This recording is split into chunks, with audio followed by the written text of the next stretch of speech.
Buenas noches, mi nombre es Camila y este es mi video sobre patología intestinal. Empezaré hablando sobre algunas anomalías congénitas que son infrecuentes pero suelen causar enfermedades clínicas graves. Empezando con la atresia intestinal, esta es una obstrucción completa de la lobe intestinal y su localización más frecuente es el yeyuno y el ilion, y la más común es la duodenal. Esta se presenta con distensión abdominal, vómito biliar, ictericia y ausencia de evacuación. En el caso del ano imperforado, el orificio anal no se desarrolla adecuadamente, impidiendo la salida normal de la heces. Este se puede presentar con una ausencia total del ano o con un orificio anal en una posición anormal. Hay ausencia del orificio anal visible, distensión abdominal, incapacidad para evacuar el meconio y vómito bilioso.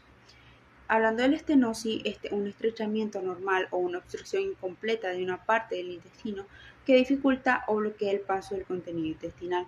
Se presenta con irritabilidad o llanto incontrolable, dificultad para evacuar el meconio, distensión abdominal, vómito bilioso y la falta de apetito o rechazo al alimento. En el caso del onfalocele, es un defecto de la musculatura abdominal que crea un saco membranoso dentro del cual se hernian los intestinos. Hay una protrusión visible del contenido abdominal. Si esta está rota, aumenta el riesgo de la infección y se presentan dificultades respiratorias. En el caso del divertículo de Meckel, resulta de un fallo en la involución del conducto onfalomesentérico, dejando una protrusión tubular ciega persistente. Este se presenta con hematoquesia, en ocasiones causa dolor y se puede asemejar con la apendicitis. En la enfermedad de Hirschsprung hay alteraciones en la migración de células neurales, provocando así un segmento que carece de plexo submucoso de Meissner y mentérico de Auerbach. Esto produce obstrucción funcional y distensión progresiva del colon proximal al segmento que está afectado. Esto provoca que no pase el meconio durante las primeras 24 horas, haya distensión abdominal progresiva y un vómito bilioso. Hablando ahora de lo que son las definiciones, tenemos que una hernia. Esta ocurre cuando una debilidad en la pared abdominal permite que una parte del intestino o tejido haga una protrusión a través del saco herniario.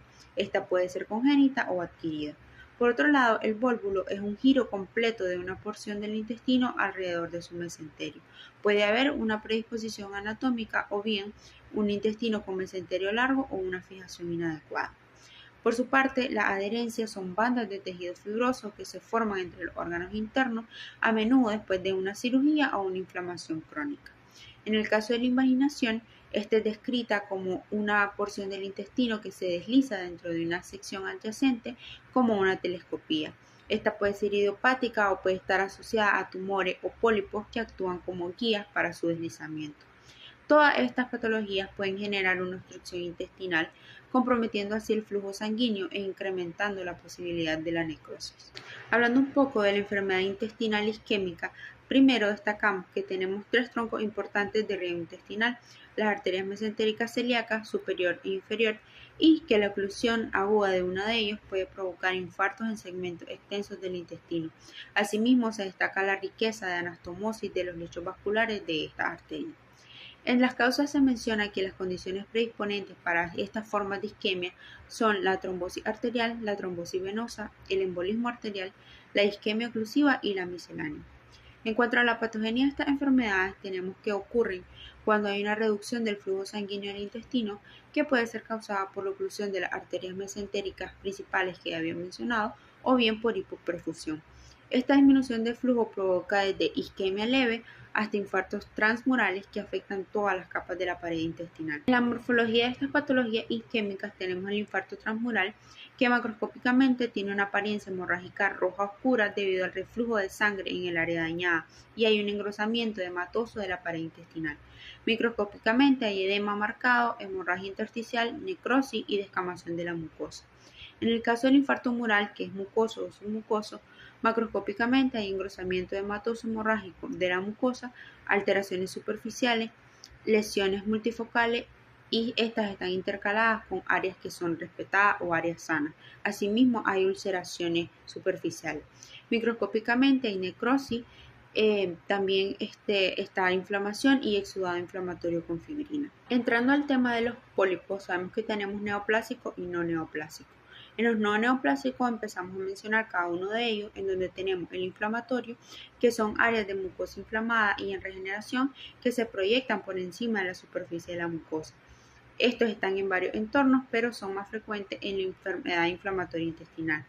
Suelen ser pequeños, rojizos, friables y microscópicamente tienen una infiltración de células inflamatorias como linfocitos, neutrófilos y también hay un edema, erosión superficial y proliferación de tejido de granulación.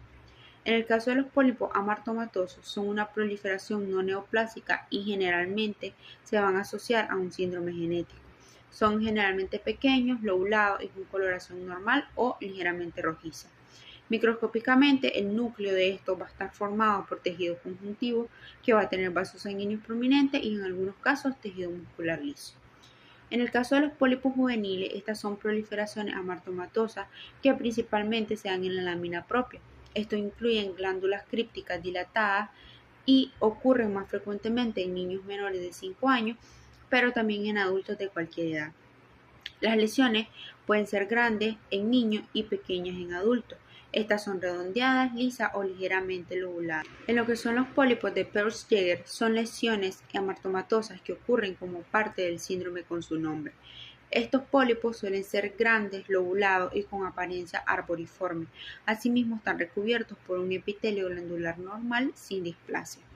En el caso de lo que son los pólipos hiperplásicos, estas son pequeñas protuberancias de la mucosa que tienen forma de pezón, son hemisféricas y son lisas. Estas pueden ocurrir aisladamente, pero más a menudo son múltiples. Histológicamente contienen criptas abundantes revestidas de células caliciformes que están bien diferenciadas. Ahora hablando un poco de lo que son los pólipos neoplásicos, se presentan a lo que son los adenomas que surgen por proliferación y displasia epitelial. Aunque son benignos, tienen un gran potencial maligno y pueden transformarse en adenocarcinomas colorectales que son invasivos. En estos se presentan varios.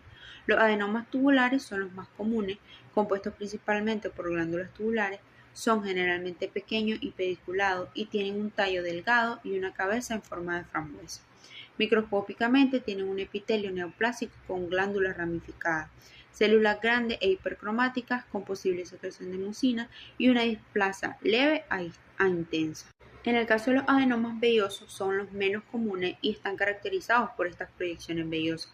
Son grandes, sésiles, con superficie aterciopelada o en forma de coliflor.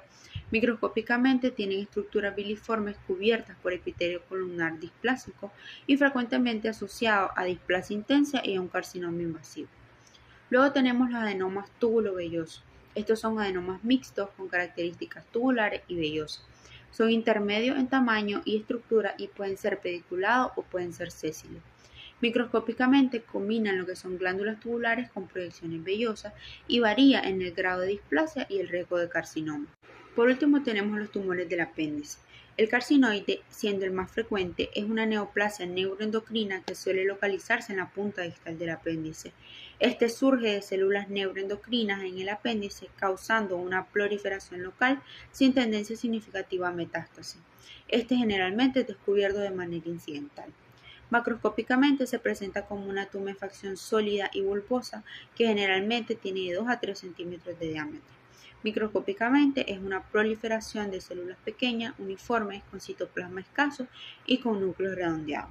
Asimismo, los cuerpos de neurosecreción como los gránulos de cromatina podrían estar presentes. Para terminar, tenemos el tumor mucocele del apéndice. Es una dilatación del apéndice debido a la acumulación de mucina que puede ser consecuencia de una obstrucción apendicular o de neoplasias mucinosas como los cistoadenomas o los citoadenocarcinomas mucosos. En su patogenia tenemos que resulta de la obstrucción del apéndice o de neoplasias mucinosas, que es la que ya mencionaba, que generan una acumulación de mucina. Esta acumulación puede llevar a diseminación intraperitoneal en casos ya avanzados. Macroscópicamente se observa un apéndice dilatado que puede presentar una distensión considerable con una acumulación de mucina densa dentro de su luz. En casos avanzados puede haber una diseminación intraperitoneal de mucina conocida como pseudomixoma peritoneal. En las características microscópicas tenemos que se observan glándulas dilatadas llenas de mucina en la pared apendicular. En cistoadenoma o en cistoadenocarcinomas mucinosos, el tejido apendicular muestra una infiltración de células productoras de mucina con potencial para invadir la pared apendicular y poder diseminarse. Asimismo, tenemos la presencia de mucina en el estroma y en la luz de las glándulas, que esto puede ser bastante evidente.